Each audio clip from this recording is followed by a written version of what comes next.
accomplished, right? I sense there's information I need in here. So, you don't just absorb data from terminals? Because this looks like it formed naturally. No, it's artificial.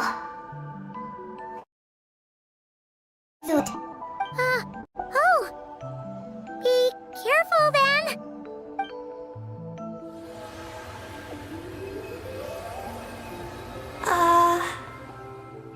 Just as I thought. This is an energy entity created by a researcher named Lusalim.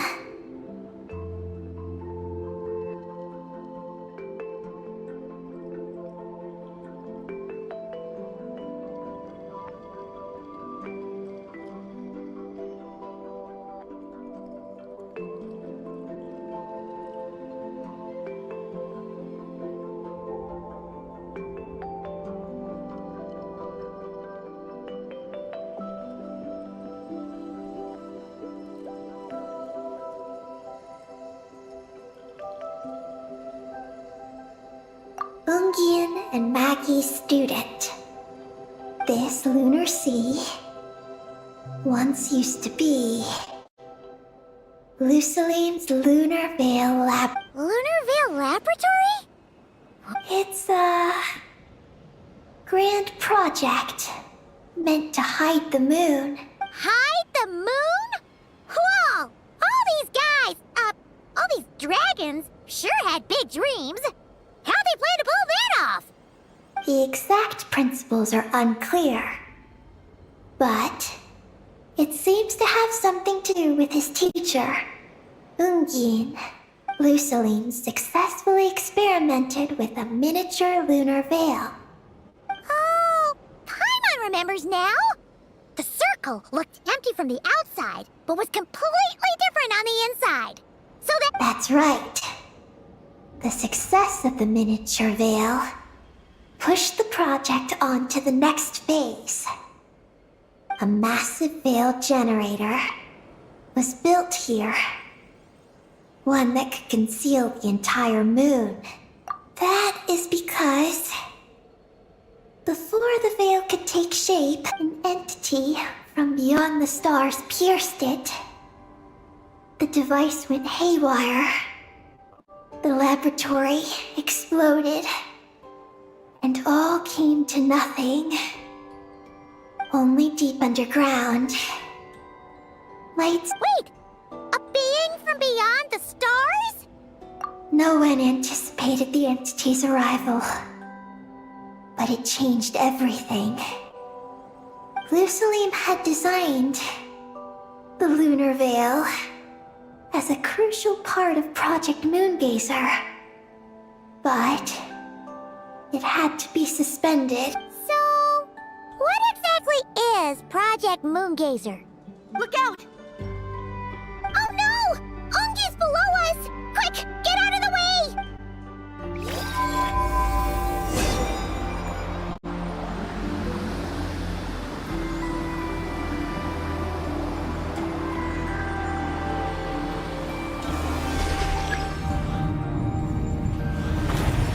It's Columbina and Maggie! They're here to help!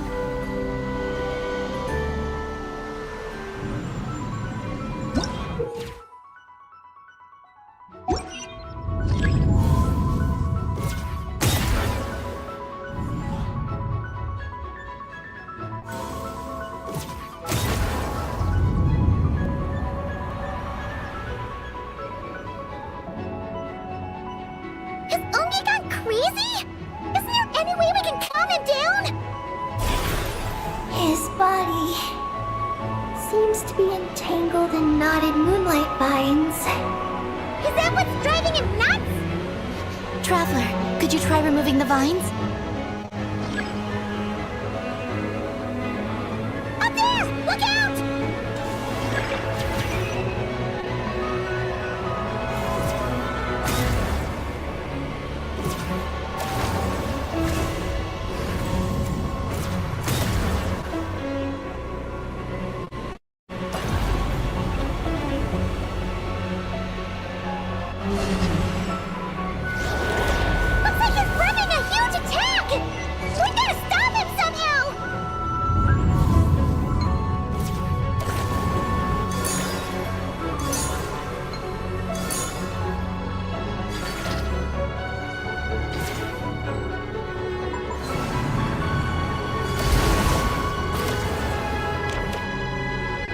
Looks like it's working. Come on, let's get rid of those vines. I've got you.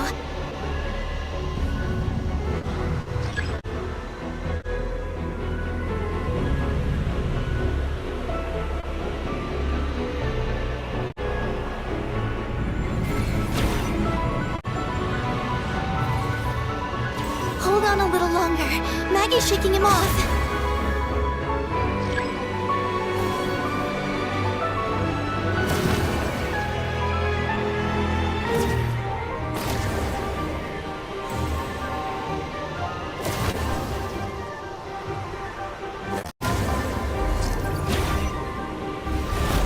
Here's our chance. Look, more vines. Quick, clear them out.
Look! Vines are sprouting from Ungi's head! Quick! We gotta move them! Huh? Is Ungi running away?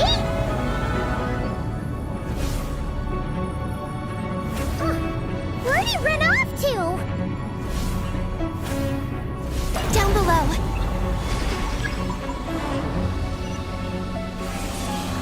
Keep up with the little ones.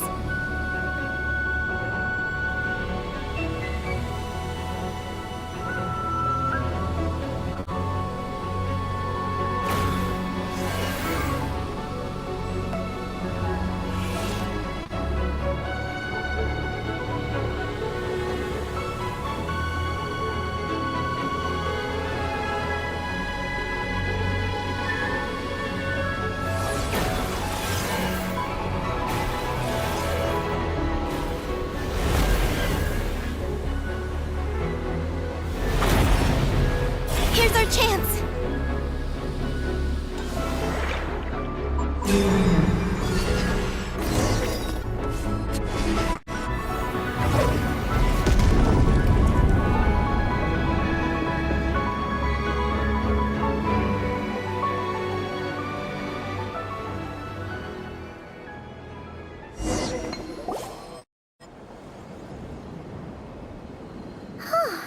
Ungi seems to have calmed down. So, were those vines the real culprits all along?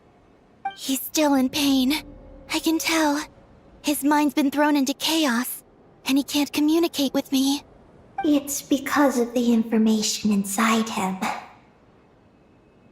I can feel it. He and I are of the same kind, after all. What are you doing, Eggie? His body has information from Ungin's circle within it. Do you remember how there were moonlight vines growing near that terminal? You mean...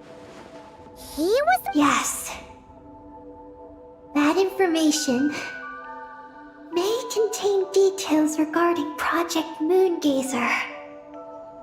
That must be why I'm here. But... you'll be putting yourself in too much danger! Paimon, let Ninin go. She was born on the moon, and I was the one who, out of worry, sent her to a place thousands of miles away from home. She did everything possible to return here with your help. back to her homeland, all for the sake of her mission. That determination, it's remarkable. I don't think she wants to be protected, even if it's out of goodwill. But Columbina! Paimon's worried precisely because she's trying so hard. You know, even though she's hit her rebellious phase and hasn't shown Paimon any respect for a while now. And maturity is what follows that period of rebellion. Paimon, if you let me go, I'll respect you so much, even the moon will seem less important by comparison. But this guy's huge! What if he swallows you? If that happens, then that must also be part of my mission. How stubborn can you get? Stubborn is one way to put it, but you could also say that this is a wish she holds most dear. That's right. Then go, Ninin. I have faith in you. Let this ray of moonlight bear witness to your choice, and bless you on your journey. This is... Thank you. Here I go.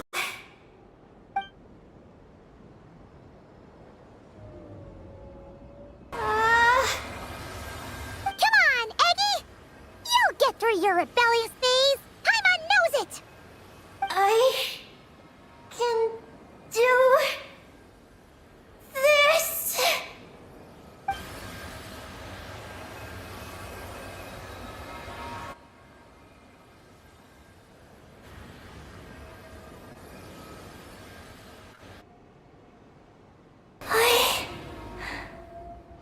I did it. Looks like things aren't as bad as we feared. And thank goodness for that! Thank you. I've obtained some critical information. I know what transpired at Ungain's ring and the space lifeform capture station. Alright. What happened? I'm curious too. It all comes back to that mysterious signal from deep space. It finally appeared again.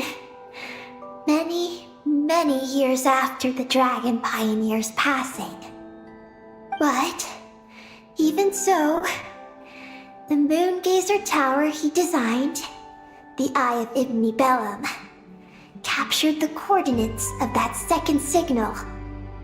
Wait! He finally did it?! Awesome! So, where did the signal come from? From the depths of space. Far away from the moon. So far away that the spaceship could barely reach it. And even then, it would lack sufficient energy to return. But Ungien, the life scientist, chose to pilot a spaceship named Moongazer and set out for those coordinates nonetheless. Wait! Did he go cuckoo or something? Or was he not planning to come back? Perhaps it was enough for him that he'd be able to decipher the signal. And at that distance, he might have been able to transmit his discovery back. So, what happened? He disappeared into the sea of stars. And the dragons did not receive any messages from Moongazer thereafter. So, he failed. No. Years later, the Space Lifeform Capture Station was suddenly ramped by an unknown object. After emergency repairs were complete, the researchers discovered that the object that ramped the station was a cloaked spaceship. Cloaked? Like, invisible? Could it have been... Yes. It was the Moongazer. Though why it was cloaked is a mystery. Ungien's wife, Magi's, was the first to enter the spaceship. she only found a round, black, spiky creature inside. Archelune spectrometers indicated that the creature matched Ungian's data signature. What happened? Megis ran a series of tests, and thus discovered that her lover was fusing with some unknown creature. Oh, that's terrifying! Was it the mysterious space life form that had sent the signal? Did it eat Ungian? Could he still be saved? Unfortunately, the dragon researchers had never encountered such a situation before. At a loss, they could only watch helplessly as Ungian transformed into an entirely new life form. Then, Ungian awoke. He passed a message to them. There is no information about this. Ah, seriously? There's still some missing intel? Hearing all this, Ungian had it super rough. He tried to capture an alien, but ended up getting caught himself. That's not the case. The ship's logs show that the creature emitting the signal didn't attack Ungian. Instead, he was the one who chose to fuse with it. In this way, the creature was able to overcome the language barrier and pass a message to the dragons. What a surprising turn of events. It seems that message may be the key to understanding Project Moongazer. I'm getting more curious about what it is by the moment. So, was Ungian still alive after all that? After delivering the message, Ungian began to die. But Megis, being an expert in life sciences herself, used an experimental technique on him, one that could convert a life form into one composed of pure, ancient moon energy. Oh, that sounds a lot like the dragon's phlogistonization. So, did she succeed? To an extent. She saved his body and created Ungi, the first artificially birthed Kuhanki on the moon. But Ungian's consciousness was completely lost during this process. From then on, she devoted all her energy to researching this new life form, until her own lifespan came to an end. Then, she requested that her student, Lusalim, use the same technique on her, ultimately being converted into a new life form. Just as with Ungian, her consciousness was not preserved. So this is your story. If that's the case, I think that Lusalim may have been the one to inherit the message that the creature from space transmitted to the dragons. Did he also establish a research facility somewhere? That's most likely where we'll find the key to Project Moongazer. Oh? Did you discover something?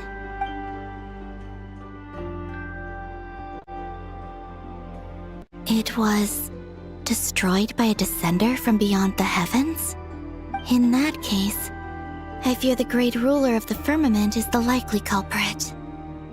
A veil that could obscure the moon. That sounds very similar to the false sky. Yeah, like some sort of baby version. But his research institute has already been destroyed. He might have been lost in that explosion too. My guess is just the opposite. That Lusalim didn't perish, and that his research survived. Huh? Why do you say that? As you can see, apart from the Lunar Sea itself, none of the draconic facilities have been destroyed. Not the Eye of Ibn Bellum, not Ungian's Circle, not the Space Lifeform Capture Station. Their survival doesn't seem in line with the plan laid down by the one who changed the world. So, You're saying that Luceline protected them somehow? Yes. He might have struck a bargain using the fruits of his research and followed the ruler of the heavens thereafter. That makes sense. And if it's true, I do know of one other place on the moon. If Project Moongazer was hidden anywhere, my guess is that would be it. However... Ninin, is there something you haven't told us? Huh? Among your kind, only you have a mission you seek to fulfill. Oh, that's true! Now you mention it, Qiqi's buddies all seem super carefree. Don't worry. I won't force you to answer. I just want to know more about you. After all, out of all the terminals we've seen, not a single one seems to contain information about you. I don't know either. It's okay. I'm just curious. If you don't want to talk about it, you don't have to. What if I really am hiding something from you? I'm just... curious too.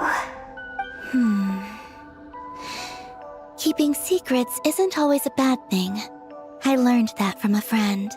But if I do get angry, I might take the hat I gave you back.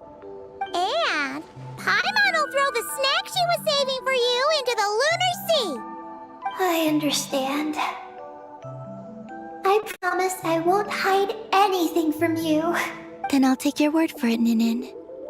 Now, please follow me. There's a base on the far side of the moon. My powers tell me that it's massive. I originally planned to save it for last, because cleaning it up would probably be exhausting. But now, I suppose it has to be moved up the schedule. I have a feeling we'll find the answers to our remaining questions there. Thank you. How can I repay you for all this? Look, Paimon, don't you think Ninin's matured even more now? You're right. She's actually talking about paying us back. But we're friends, so there's no need for all that. Yes, he taught me that lesson actually. You could stand to learn it too, Ninin. Well then, follow me when you're ready.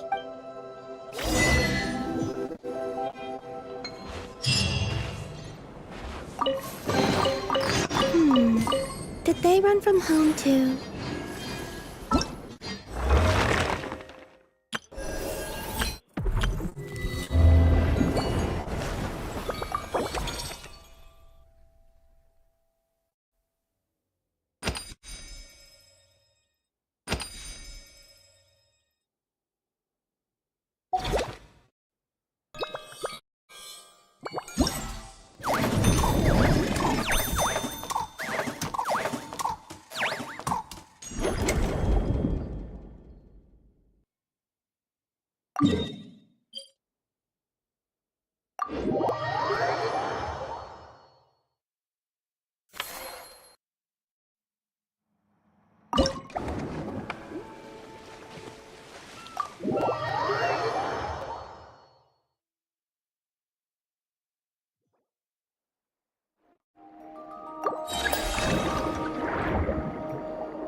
Senpai, Miss Kyuton mentioned you've been running an aquarium. Great! With head nurse Siege. Since you asked me to look, it turns out looking after animals isn't all that different from caring for patients. But that's the thing. Not all fish are well. The word from Officer Seth is that certain wild fish have been getting unusually aggressive lately.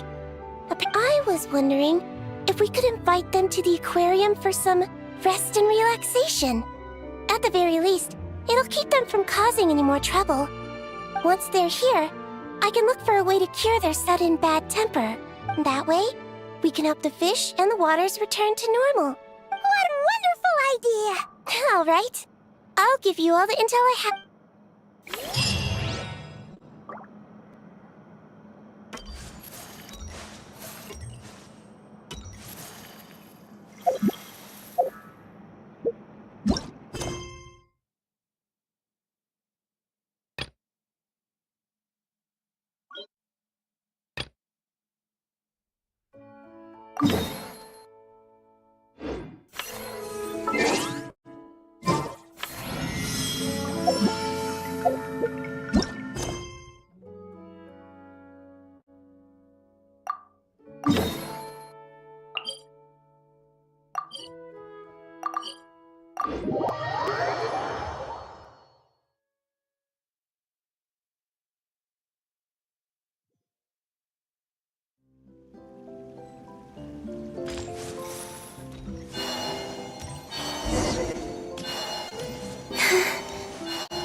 This must be the final door, right? Let's hurry up and find... Oh!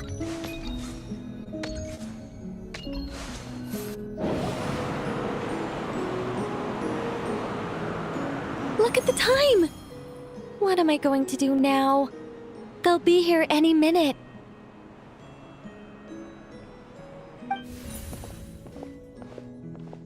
Hello, Nicole! We're here! Hey! Why are you pushing us out? Oh dear, oh dear. I'm sorry about this.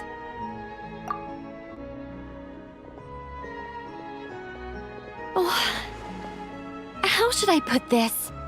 Oh, blast. I'm afraid I can't explain it very clearly. I'll have to tell you the whole story. It all started the first time the mages challenged the Animo Archon. Nicole, that's way too long ago! Oh, this isn't fair. It's so embarrassing that you'd end up having to hear this from my own mouth. No, it can't be helped. The facts are the facts. Just so long as Alice doesn't hear about this, there's no reason for anyone to laugh. Oh dear.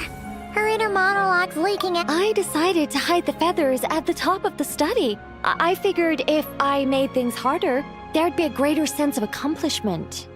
But I'm really not very good at controlling these carefree eddies. I can only fly so high before I seem to hit an invisible ceiling. Can't you use magic to bring the feathers back down? Where would be the fun in that? Oh, Paimon sees your... What do you want me to say? Oh, I get what you're saying.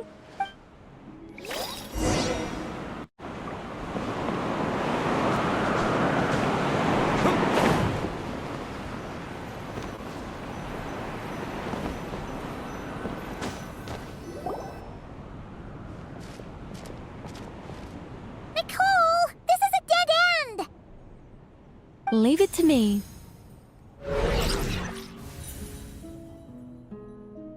Whoa! Huh.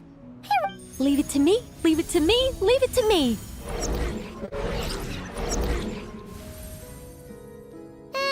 You're just repeat...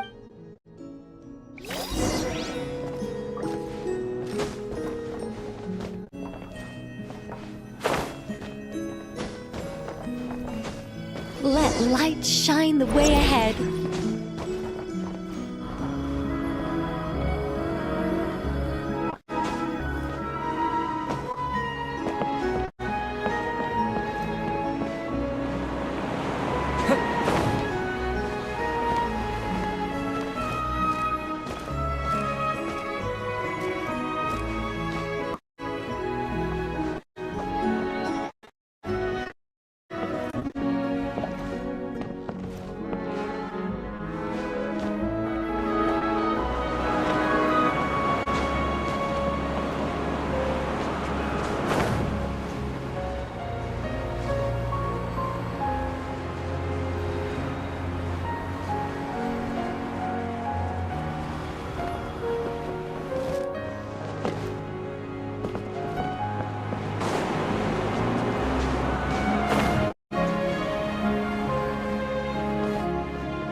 go up from here.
May serve as guides.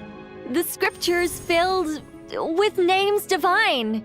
The words and chapters intertwine, and angels act with deeds aligned.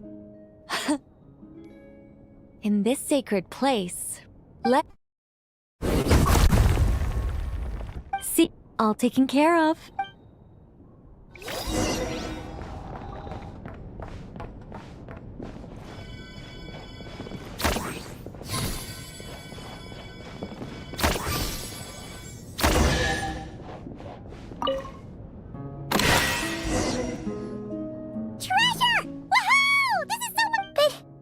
Oh, Paimon's head really is pounding.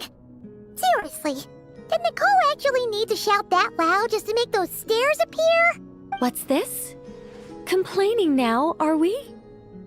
Aren't you worried a powerful mage like me might snap her fingers and turn those new trinkets into turnips? I'm only joking with you. You should know I'm not the silent, sulking sort of angel that keeps track of every little slight. And so, when their day of reckoning finally arrived, the traveler and Paimon ascended the 7-tiered steps to find a familiar figure awaiting them. Radiant flames converged to form wings upon her back. Her figure remained as noble and beautiful as the day they first met. Yet her eyes now shone with a cruel light. But why? Asked the traveler and Paimon in unison. It all started the day Paimon... Hey! Words are magic here, don't you know?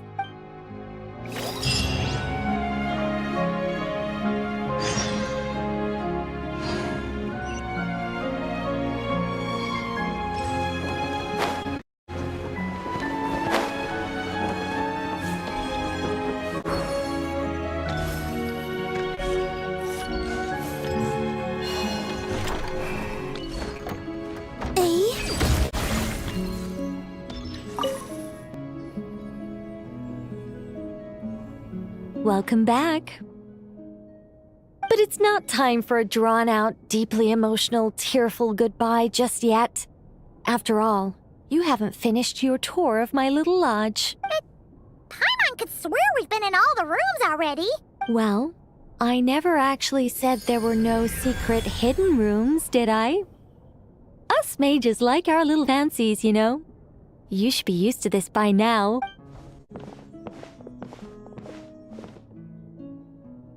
This way, if you please.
use your magic to transport us somewhere else again?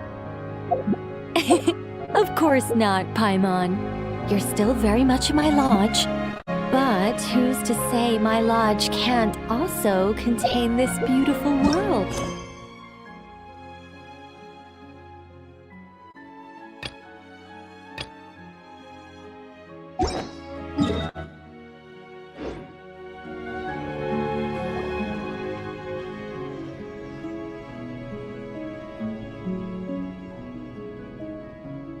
As one of the fixed observation points for changes in the world, I require it to have excellent visibility.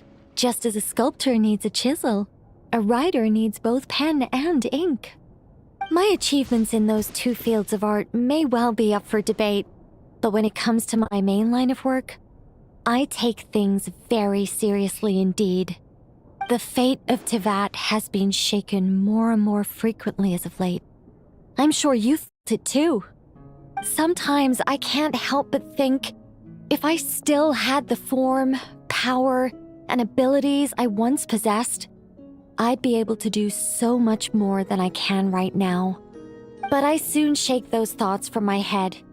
If things were how they were before, I'd have so many more restrictions placed on me by the heavens. The thought of having that many things I can't even talk about makes it seem like a terrible trade-off.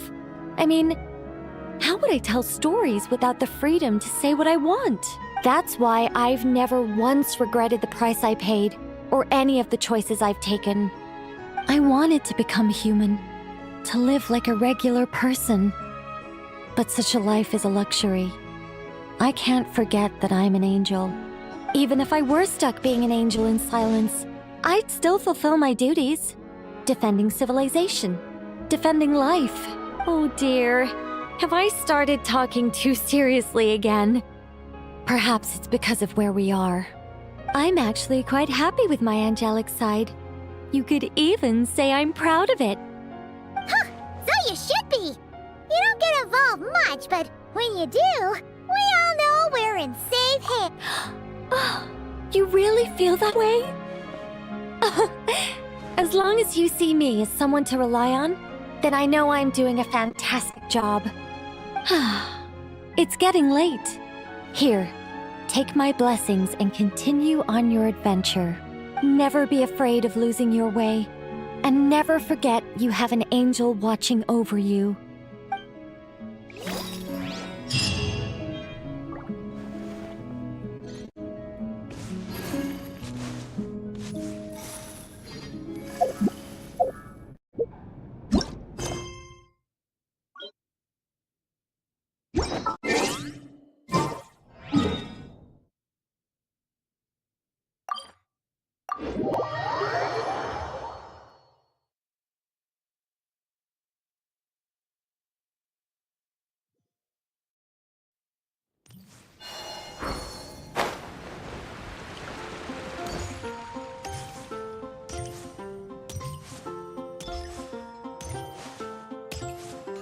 Ad Astra Abyss.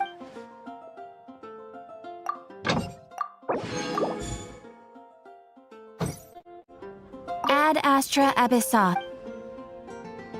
Thank you for complete.